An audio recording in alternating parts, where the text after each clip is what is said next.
For those new to Teslas, an issue they might have is the lack of binnacle right where you are now. And in this video, I'm going to show how you can actually solve it with this, the Hansshow F68 CarPlay screen. This suits Tesla Model Y and 3. So in this video I'm going to give you an unboxing, review of the unit, and if you want to hang around to the end, how you actually install it, because there's a lot to do, so let's get into it.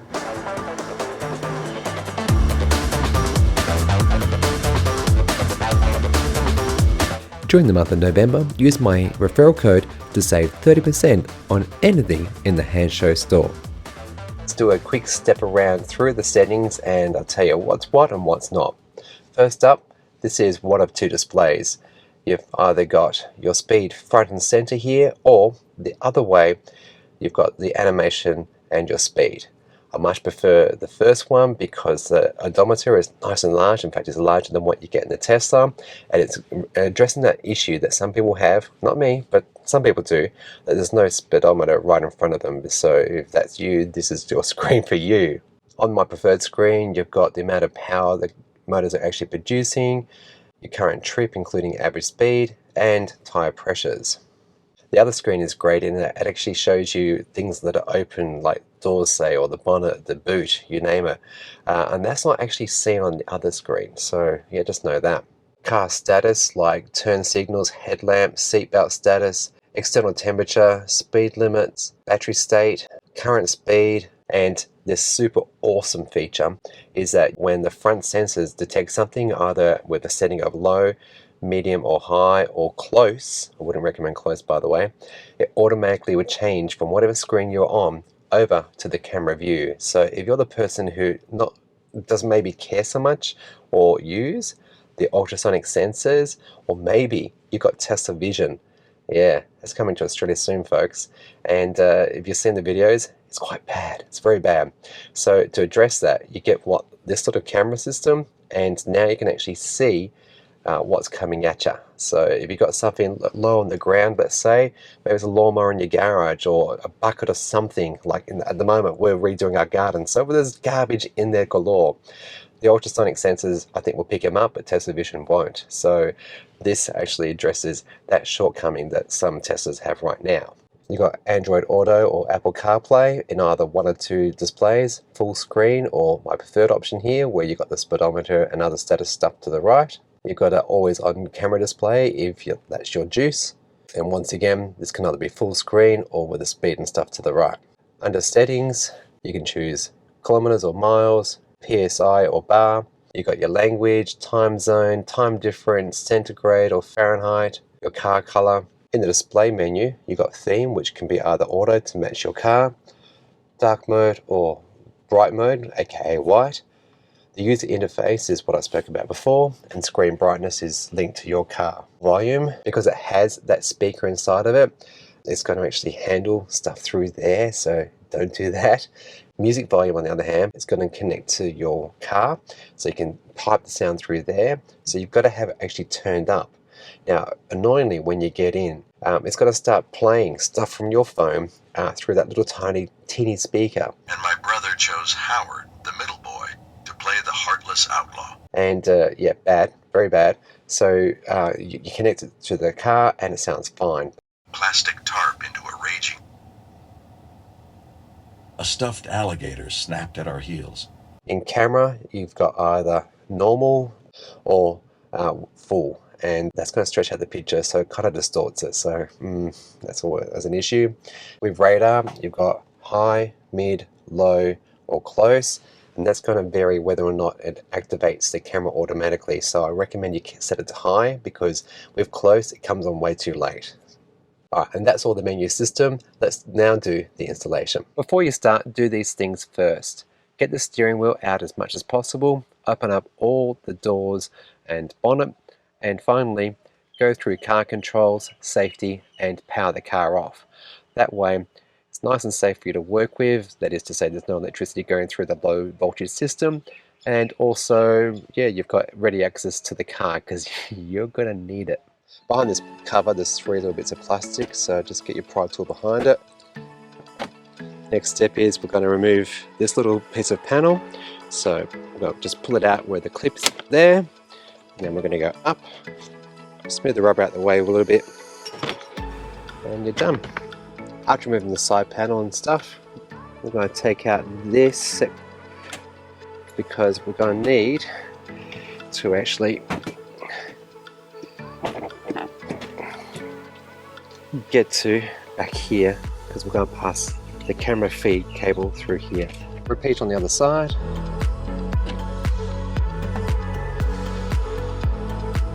Move the rubber out the way. The next bit is the scariest bit, where we're going to remove the vent and this beautiful little strip. Okay, that came out in one step, which is kind of scary, to be honest. Next step is to take these little press buttons out, because we're going to reuse these. So be very careful with this. It is just a little bit of vinyl, and we're going to be reusing that on the screen that we install. We need to remove this top part of the housing. I've watched other people do this, and they say that this is perhaps the hardest part because it is so tight and flush. You feel you're going to break it, so you're going to need some force, but just take your time. I was struggling with this, and I found actually getting my finger underneath it, get your pry tool in, and keep pushing upwards. Ta-da! That didn't feel too bad at all, to be honest. There we go. Now, of course, the camera's off when it happened, but I got it off. It actually freed up here and here, but this little lip meant I actually had to pull it backwards before pulling it up, and then it came out. So yeah, now that we've done that, the next step is we just need to remove this section so that we can reuse it on the next bit of the installation. So to do that, there's a pinch and pull system, so pinch that and give it a push, and that's what you'll be left with. Alright, so we'll save that for putting onto the back of the screen. Simple reversal of the process. That's good. For the camera installation, you need to remove the plastic components that hide spaces under the front. This simply lifts off, and then you need to remove these bolts.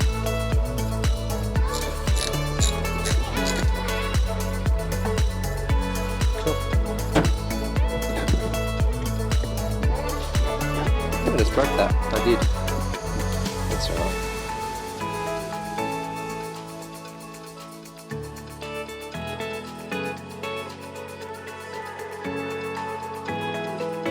After you remove this, all you need to do next is actually remove this bit of plastic that goes all the way down here.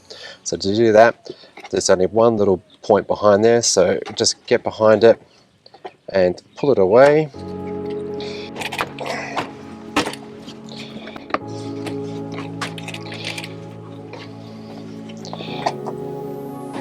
And there's one more down here. Alrighty. And this is where we need to be. To plug in the OBD connected to this spare socket here, and then feed the cable up over to where the actual unit's going to be installed. After taking out all the front bits, we now need to actually take the cable from where the camera's going to go inside the cabin. To do that, we go through the firewall. On the Hansshow video, you're going to be going through the opposite side to what we're about to do now, because we're right-hand drive market. So we're going to head towards the passenger side over here and tunnel it through there, and the other side is near impossible. It's really hard to get to. When you connect the camera to the cord, you'll see there's only one way to do it. So here you've got a male, this is a female, there's a little arrow, and it's got like a little divot here, and it's got to match up inside of there. Okay, there's also an arrow on the side. Plus, if you look very carefully inside the tube, you probably can't see that. There's like a little divot that matches. So I'll line them up very carefully because you don't want to bend those pins.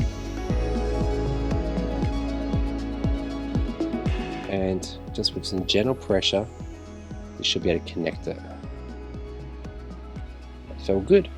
To provide power to the unit, we're going to need to actually get behind the wireless charger here. So to do that, we're going to remove this trim.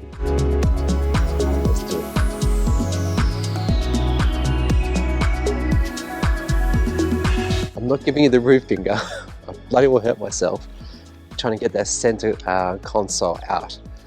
Did it. Might have damaged it slightly, but at least now I can move on, because that was like, that gave me the ears. I spent a good half an hour trying to get that damn thing off.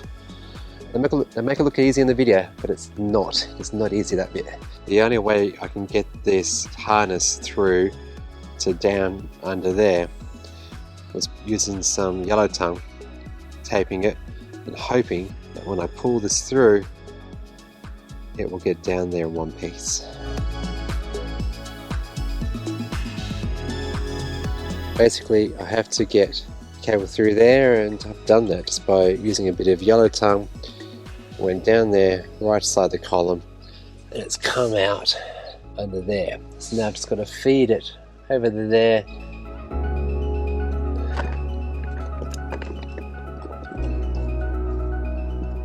I removed the centerpiece and importantly disconnected the power that feeds a wireless charging pad.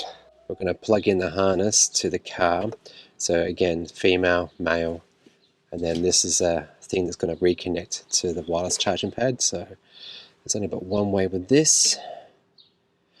Double checking to be sure, because you don't want to damage pins. We've got power.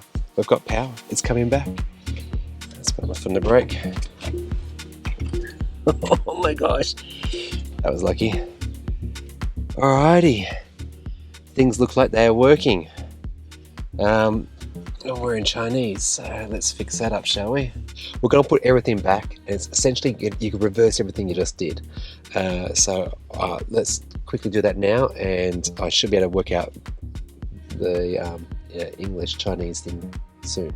Now, when you do this, you do have to put a bit of pressure, a bit of force. That feels extraordinary, like you're going to break it. Might want to look away. Yep, it feels exactly how it looks.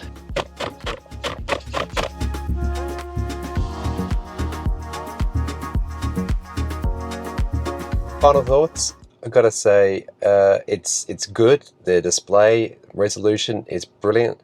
I do wish though that the second display interface, which I preferred because the speed is large and center, and that was what I was going for here, instead of being offset to the right. It'd be nice to actually maybe have the car display on there so you can get those vehicle status and the animation like you have on the other user interface, which is essentially mimicking very well the whole look and feel of what you get in a Tesla. But it doesn't show the indicator, you know, like when you're indicating. Well, it does actually. It's got the little arrows, but I prefer the larger interface of this one. Maybe the tire pressure could go. You don't need the tire pressure. Hansshow, just a suggestion. Just a suggestion. Yes, okay. Checkpoints. Does it block the vents? No. It's great in that it actually moves up and down with the steering wheel, so no matter where you position this, you're going to be able to see it quite clearly, which is great, brilliant. The integration of Apple CarPlay and Android Auto is good, but it's a bit of inception here, right? So what's going on is that it's itself got its own Bluetooth, and then it's then broadcasting the sound to your head unit over here. So effectively your phone's got Bluetooth to that, the Bluetooth's got connected to that, and then you're getting your audio. There's no issue for sound delay because, let's face it, you're only using Android Auto, Apple CarPlay to listen to music today, or an audio book, what have you.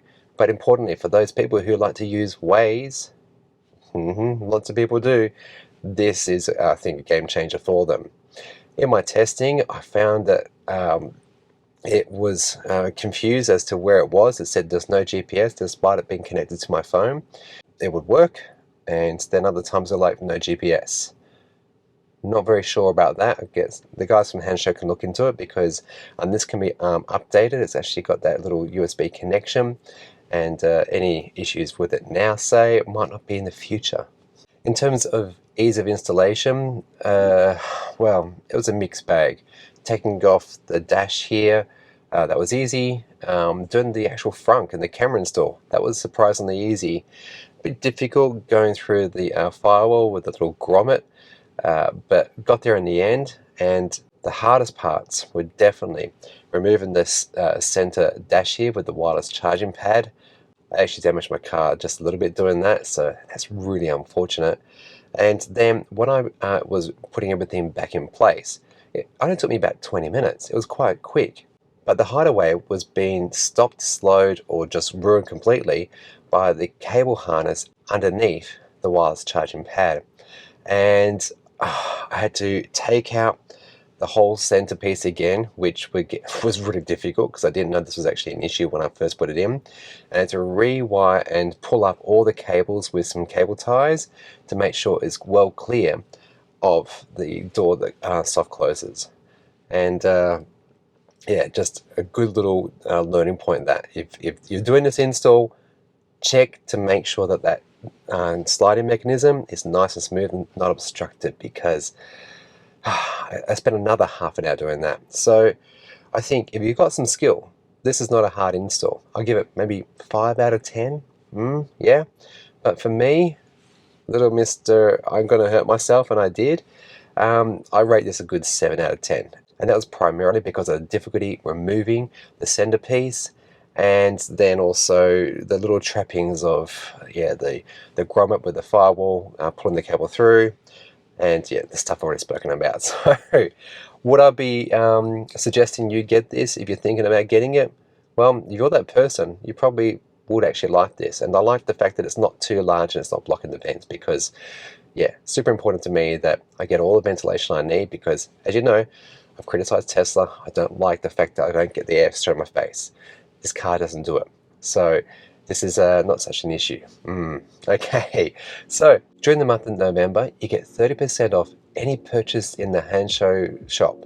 I do get a small referral perk for that, so that's great, but you get 30% off, so make sure you use that code. And it doesn't need to be for this, it could be for anything in the store. So if you found this video useful, please do actually share the love by maybe doing that.